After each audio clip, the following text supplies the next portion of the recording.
My sister looked me in the eye and told me I would ruin her wedding. Not because I had done anything wrong, not because of something that had happened between us, not because of a falling out or a fight or years of bad blood. She told me I would ruin it because of what I looked like, because of who I was, because of what she was afraid people would think if I was standing next to her in the photographs. Those were the words she used, the photographs. She had spent 14 months planning this wedding. I knew because I had been there for almost all of it. The venue tours, the cake tastings, the bridesmaid dress fittings she took me to. Not as a bridesmaid, just as the sister she dragged along to give opinions she rarely took. I helped her address 300 invitations by hand over 2 weekends at her kitchen table. My name was not in any of them. She told me 3 weeks before the wedding, on a Tuesday evening, on the phone, like it was an item on a to-do list she needed to get through. I just think it'll be cleaner if you're not there, Reese. You understand. It's just about the image. I stayed home. I sat in my apartment on the day of her wedding, and I did not cry, and I did not call anyone, and I did not post anything on social media, and I watched a movie I'd already seen twice, and I ordered delivery, and I told myself, this is fine. This is who she is. You already knew this. And then, 3 hours into the reception, my phone started ringing, and it didn't stop for the next 4 hours.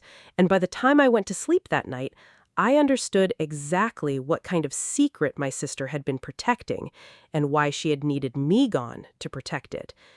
In about 70 minutes, I'm going to tell you everything. But first, you need to know who we are, because this story didn't start 3 weeks before her wedding. It started 28 years before that, in a house in suburban Ohio where 2 sisters were raised so differently that sometimes I wonder if we were paying attention to the same childhood. My name is Reese. I am 31 years old. I live in Columbus, Ohio, where I've been for the past 4 years. I work in accounting. Not glamorous, not exciting, exactly as stable as it sounds, and I am good at my job. I am precise, and I am reliable, and I show up when I say I will. Those qualities, I should tell you, were not always rewarded in my family. My sister's name is Vanessa. She is 28, 3 years younger than me, and approximately 15 years ahead of me in terms of the amount of attention, money, and planning our parents poured into her existence. Vanessa is beautiful in the way that gets noticed immediately in a room. Tall, polished, the kind of woman who always looks like she just came from somewhere and is on her way somewhere better. She knew from a young age that her looks were currency, and she spent them carefully. I am not Vanessa. I am average height. I have what my mother charitably calls a strong personality, and what my relatives less charitably call a lot. I was the kid who asked too many questions and laughed too loudly and had opinions in rooms where opinions were not invited. I wore the wrong things without knowing they were wrong. I made friends easily, but lost rooms easily. My mother handled this by investing more heavily in Vanessa. My father handled it by working long hours. And I handled it by becoming extremely self-sufficient at a very young age. Because when you are the child who requires management, you learn quickly to stop requiring it. By the time I was 16, I was largely raising myself. Not in a dramatic way. I had a roof and food and technically functional parents. But emotionally, practically, I figured things out alone.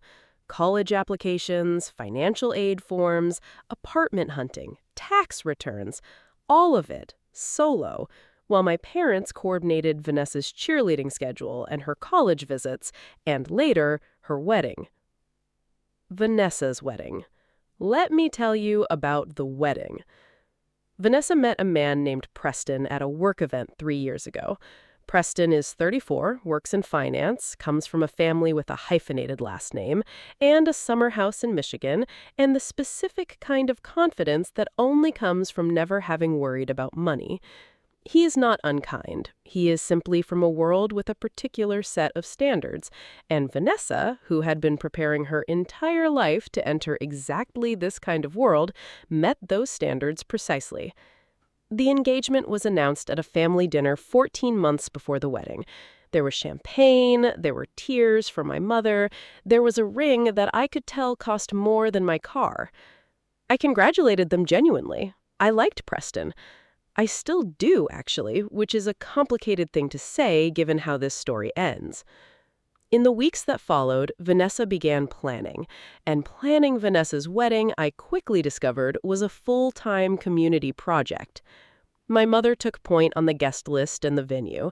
Preston's mother, Barbara, handled the catering and the florist.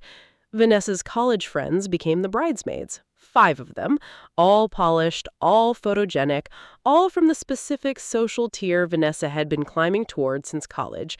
And me? I was the person Vanessa called when she needed a second opinion.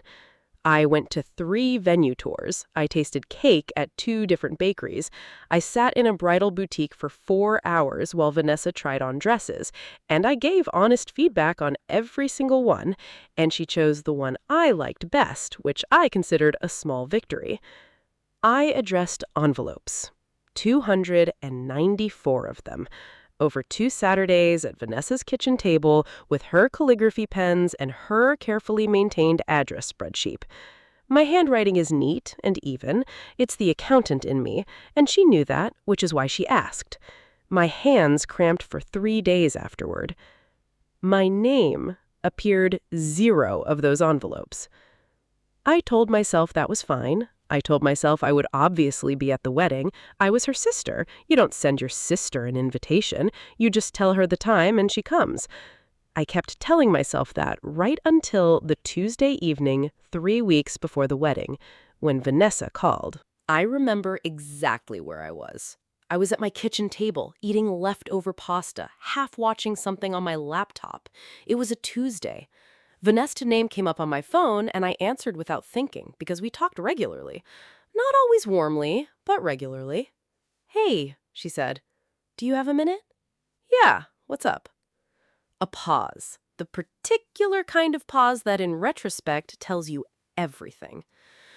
"So, I wanted to talk to you about the wedding." "Okay." "I've been thinking about this for a while, and I want you to know it's not personal." And I want to stop right there and say any sentence that begins with "it's not personal" is always, always personal. "But I think it would be better if you weren't at the ceremony. Or the reception." I put my fork down. "What?" Preston's family is very traditional, and his mother has very specific ideas about how things should look, and I just think, "Vanessa, let me finish. You're telling me not to come to your wedding?" "I'm telling you it would be cleaner. It's just about the image, Reese. You know how you can be. And this day is really important to me, and I need everything to be exactly right. And I just think—" "How I can be?" I repeated. Silence. "What does that mean exactly, how I can be?" She sighed. The sigh of someone who had rehearsed this conversation and was frustrated that it wasn't going according to the script. "You know, you're a lot sometimes. You're loud, you have that laugh, and honestly, look, I know this sounds bad, but Preston's family doesn't know much about you, and I think it's just cleaner if we just keep it contained. This is my day, and I need to be able to focus, and I can't do that if I'm worrying about me," I said. "About the image," she said. I sat with that for a moment. 294 envelopes, 3 venue tours, 4 hours in a bridal boutique. My hands cramped for 3 days. "Okay," I said. "You understand?"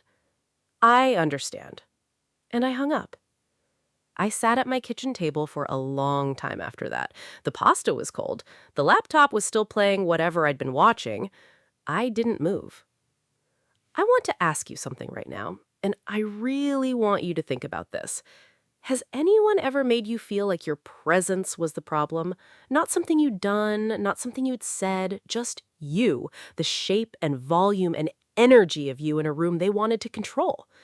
Drop it in the comments, because I know I'm not the only one, and I know how much it costs to sit with that quietly.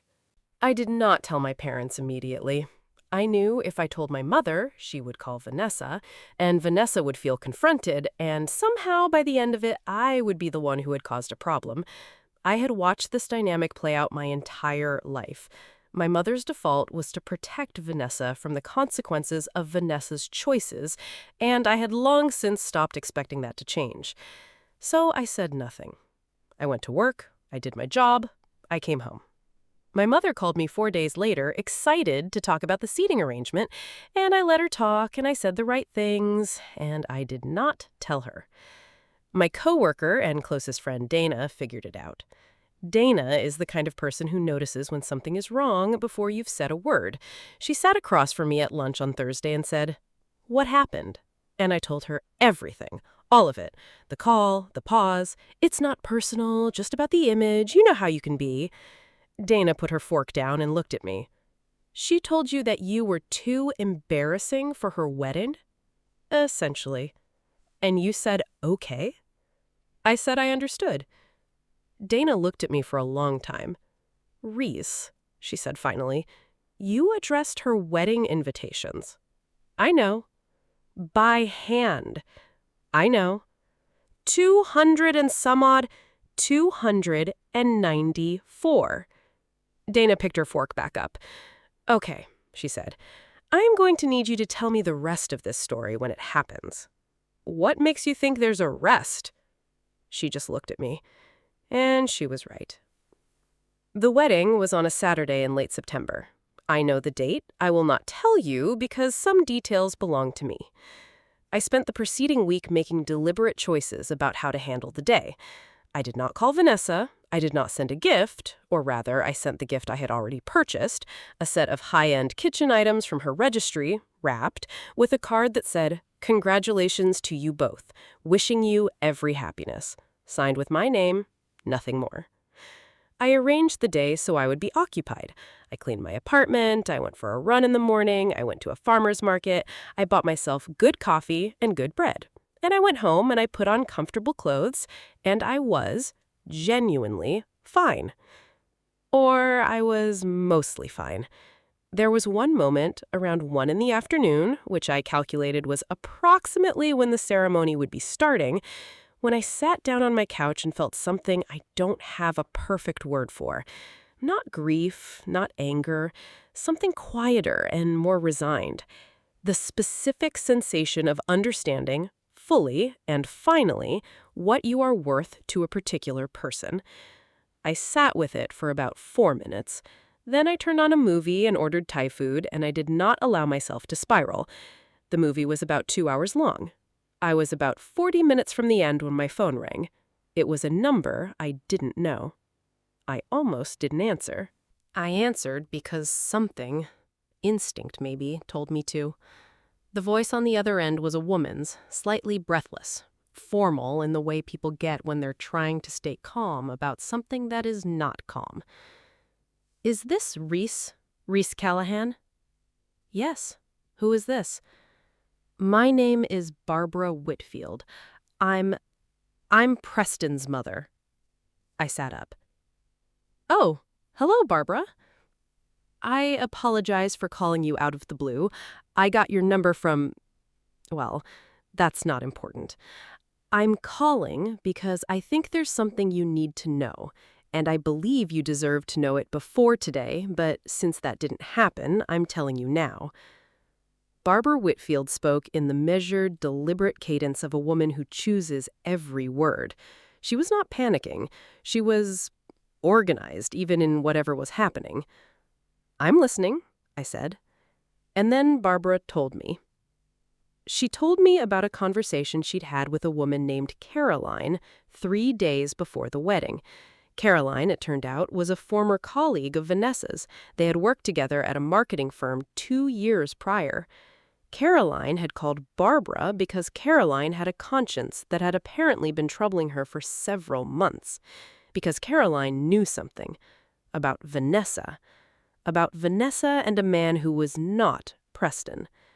And before I go any further, before I tell you what Barbara said next, I need to pause here, because this is the moment the entire story turns on, and I want to make sure you're with me. Okay, I need you to do something right now.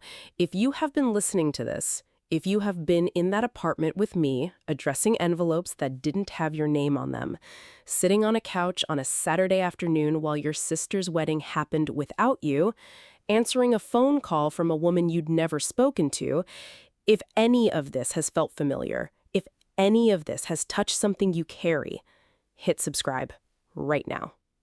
I put out a new story every single week about families, about the things we absorb quietly for years because we love people who don't always deserve the love we give them.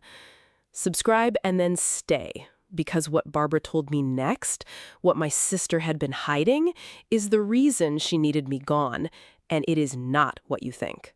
Barbara told me that for approximately 7 months during the engagement, Vanessa had been in a relationship with a man named Marcus.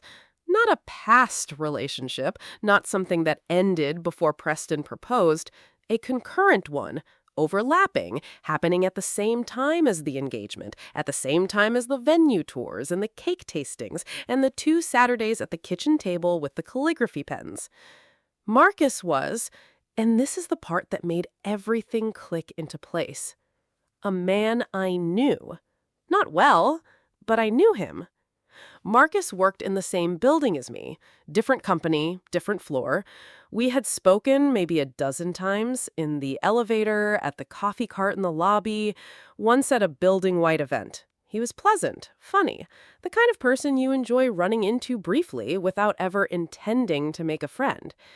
And at some point, I pieced this together slowly over the course of Barbara's call and the 4 hours that followed, Vanessa had met Marcus through me, at a work happy hour I had invited her to, perhaps 8 or 9 months into the engagement.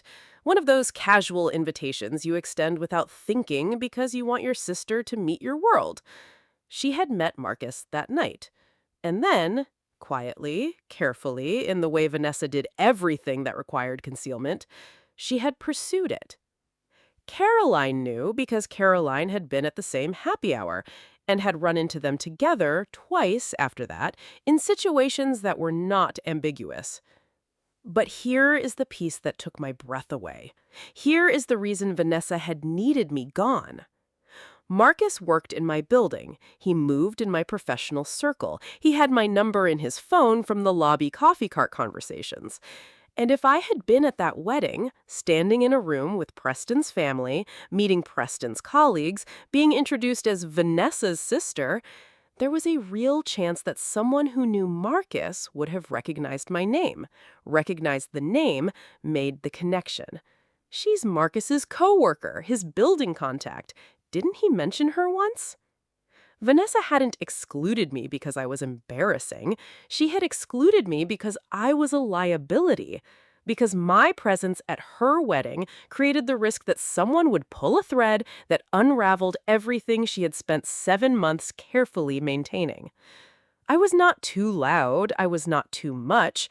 I was not the wrong image. I was the image she was protecting and the image she was protecting it from. Barbara had found out through Caroline 3 days before the wedding.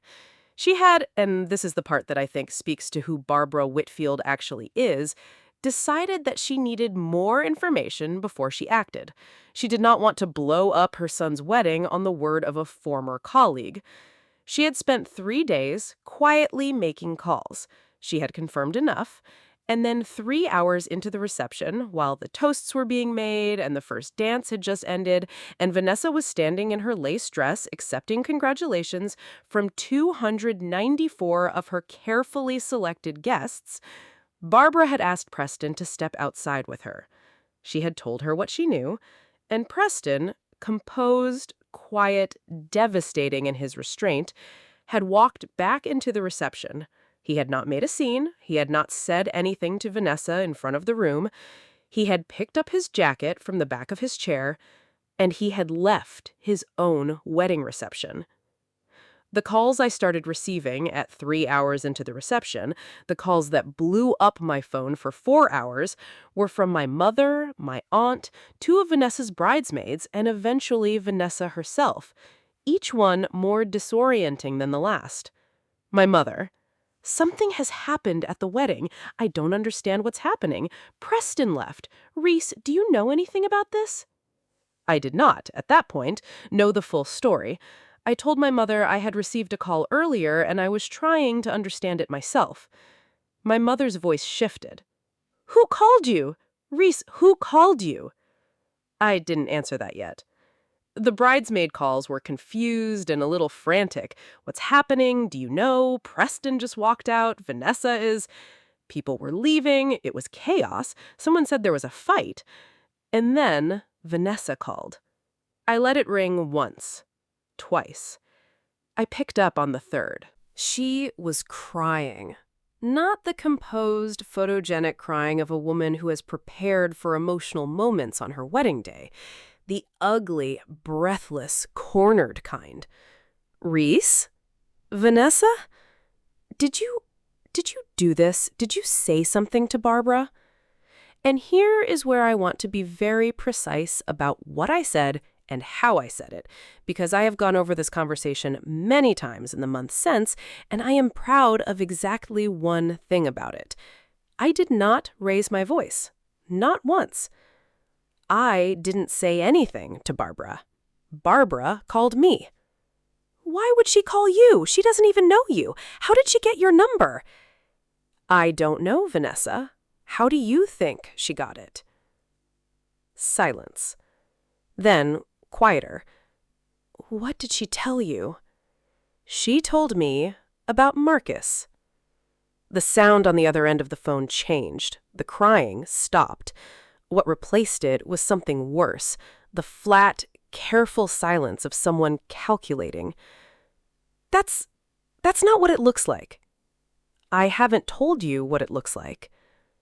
Reese, I'm going to say one thing, and then I'm going to let you go, because I think you have a lot to deal with right now, and I'm not going to add to it tonight. She waited. You told me I was too embarrassing for your wedding. You told me it was about the image. You let me address 294 envelopes, and then you told me I wasn't welcome in the room. And the reason, the actual reason, had nothing to do with how loud I laugh or what I look like or Preston's family's standards. I paused. You were protecting yourself, and you used the most effective insult available to you to keep me away. You made me feel like the problem was me. Nothing on her end. I'm going to hang up now. I genuinely hope you're okay. I mean that. And I hung up. I put my phone face down on the coffee table. The movie was still paused at the 40-minute mark, which felt like 100 years ago. I sat there for a long time. And then I did something that surprised me. I finished the movie. I watched the last 40 minutes. I made tea. I went to bed at a normal time. Because the thing about finally understanding the truth of a situation is that it doesn't always feel dramatic. Sometimes it just feels like a door closing. Not slamming, closing. Softly. With a click. What would you have said in that moment, on that phone call with Vanessa? Drop it in the comments. I'm serious, I want to know, because I've replayed that conversation 100 times, and I wonder sometimes if I said too much, or not enough, or exactly the right amount.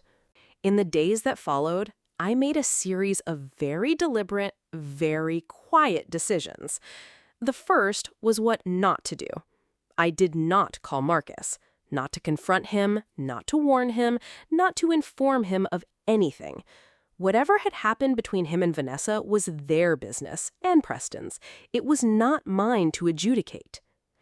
I did not post anything online. I did not share the story with mutual acquaintances.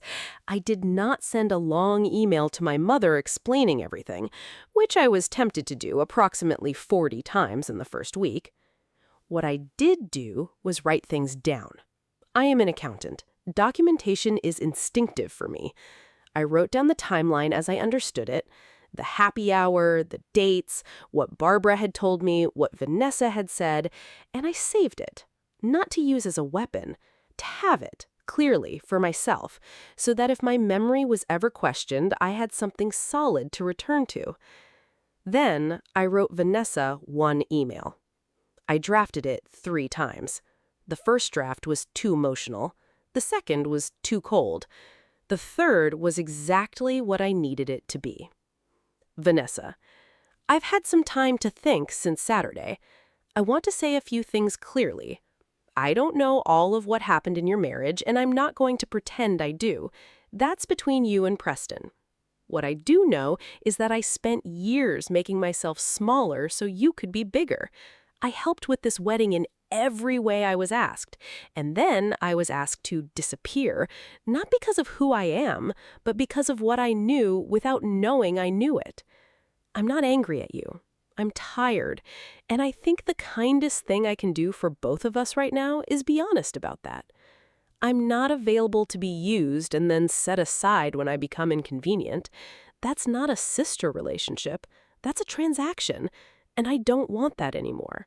If you want to have a real conversation, a real one, not a managed one, I'm open to that. Eventually, when you're ready. Reese.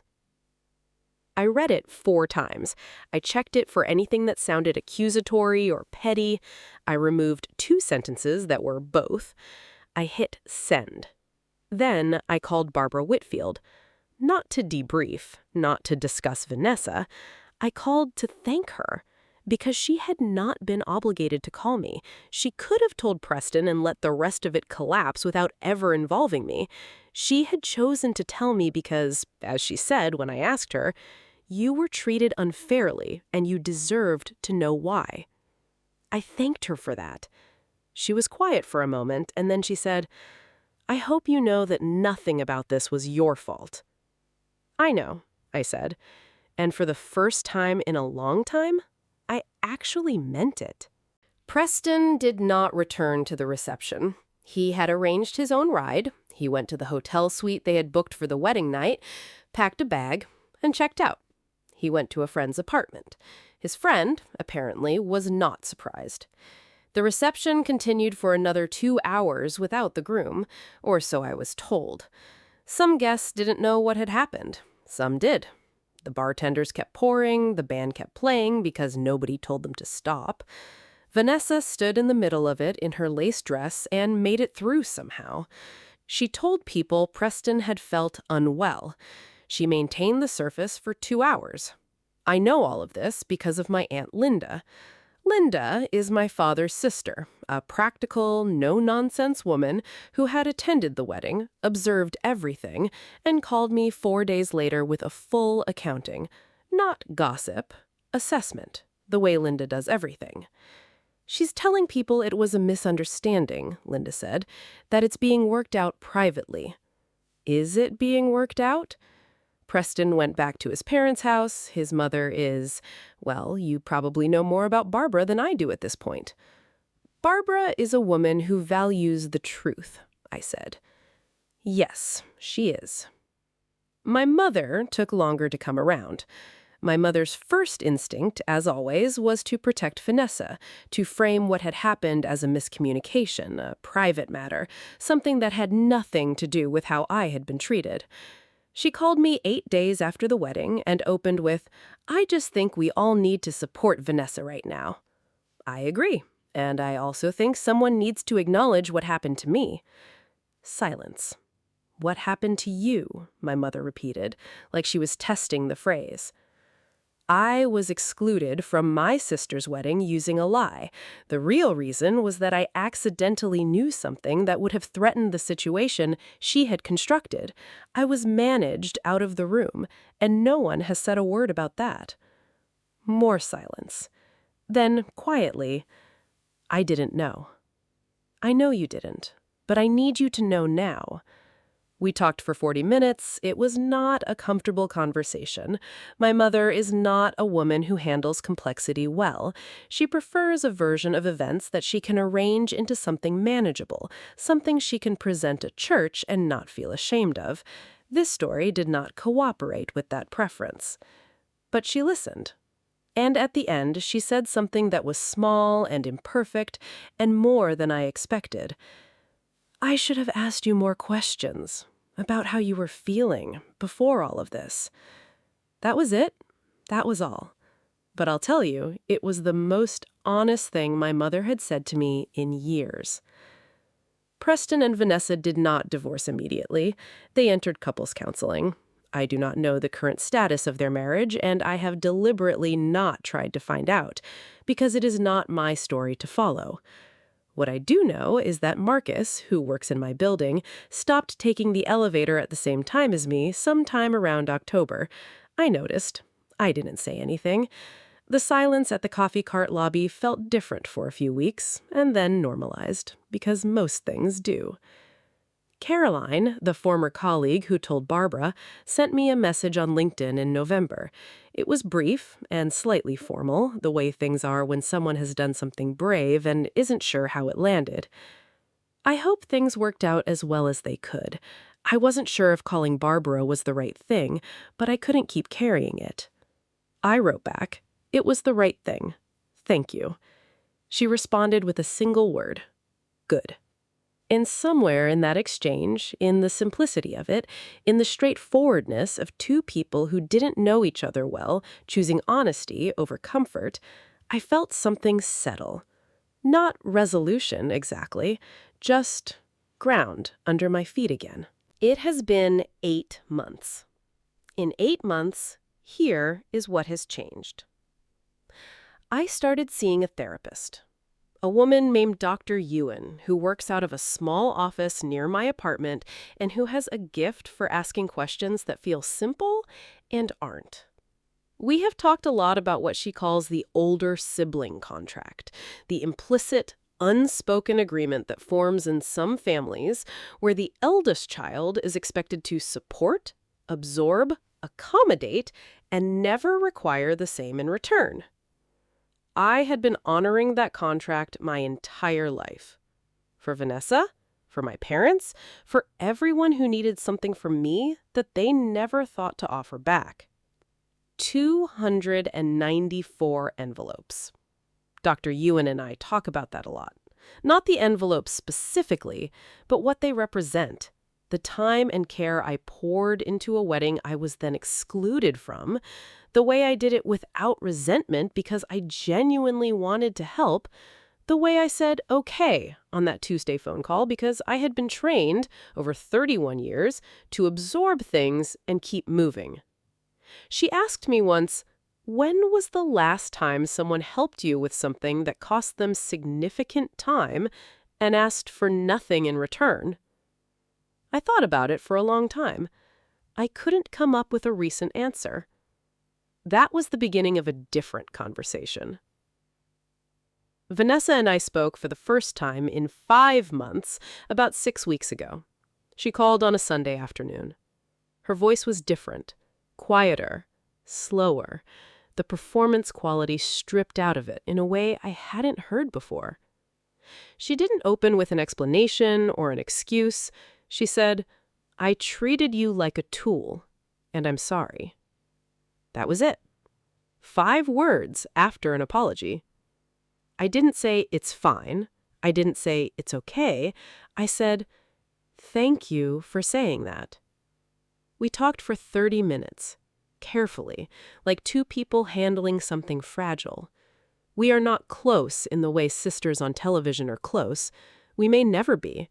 But there is something there now that is at least honest. A foundation that isn't built on performance and management and the particular silence of a person who has decided not to ask what she deserves. I'll take that. My mother has been calling more regularly, not to relay news about Vanessa, just to talk. She asked last month about my job, about my apartment, about whether I was seeing anyone. Real questions. Curiosity, not performance. I notice it. I don't take it for granted, but I notice it. And I am learning, slowly, imperfectly, that noticing is enough for now. I want to say something to you directly before we close. If you are the person who addressed the envelopes, whoever your version of that is, I want you to hear this. Your willingness to show up, to help, to give your time and your care without being asked twice, that is not a flaw. That is not the thing that makes you too much or not enough. That is one of the finest qualities a person can have. But it can be taken advantage of. And the people who take advantage of it are often the people who know you best. The ones who know you'll say yes. The ones who know you won't make a scene. The ones who have learned over years of living alongside you that you will absorb the thing and keep going. Those people are not always villains. My sister is not a villain. She is a person who was scared and made choices I would never make. She is also a person who spent years watching me absorb and decided, consciously or not, to use it. And here is what I know now, 8 months later, sitting in my apartment in Columbus with a cup of coffee and a level of clarity that took 31 years and one extremely consequential Saturday to arrive at. Being easy to take advantage of is not the same as deserving to be taken advantage of. You are not too loud. You are not too much. You are not the wrong image. You are the person who showed up, who helped, who said okay and meant it and never asked for anything back. That is not nothing. That is not embarrassing. That is exactly the kind of person this world needs more of. The problem was never you. It was never you. Maybe you're living a version of this story. Maybe you're the person who has been told explicitly or in the accumulated silence of 100 small exclusions that your presence is the problem, that you take up the wrong kind of space, that the people you love would be better off, cleaner, more comfortable without you in the room. Maybe you're still sitting with that. I want you to know, the room is not the measure of your worth. The envelopes don't define you, and the people who needed you gone to protect their own secrets are not qualified to tell you what you are worth. Before I go, I want to ask you one final thing. Not about Vanessa, not about Preston or Marcus or Barbara or any of it. About you. Is there someone in your life right now, today, who is using your generosity as a resource without treating it as a gift? Drop it in the comments. You don't have to give details, just, is there someone? Because I think more people are nodding right now than are willing to admit it out loud. And I think the first step is saying yes, even just in a comment section, even just to yourself. Yes, there is someone. And I deserve better. If this story stayed with you, if it said something you needed to hear, hit the like button. Share it with someone who needs it, and subscribe because I will be here next week with another one. Another story about families and money and the quiet, enormous cost of being the one who never asks for anything. And the description has a story I think you'll connect with even more than this one. I'll see you in the next one.